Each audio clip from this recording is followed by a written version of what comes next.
Racing race number 2.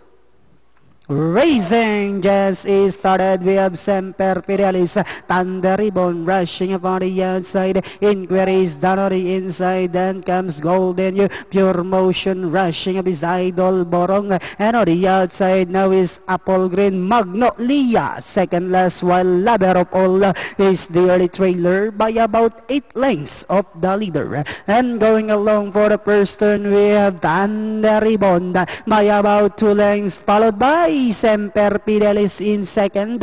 Idol Borong is racing in third. Golden You comes next, then followed by Inquiry, Pure Motion. Then next online is Apple Green Magnolia. Second last, while Lover of All is still running at the tail of the field.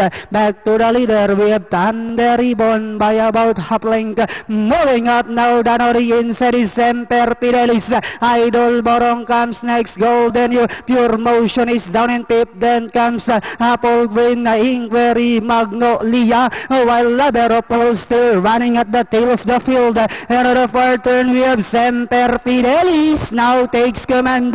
Then here comes Pure Motion moving up now on the outside, and they are now entering the home stretch. 2 runners fighting out for the lead. Pure Motion, Semper Fidelis dropping back in second, and in third comes Thunder Ribbon.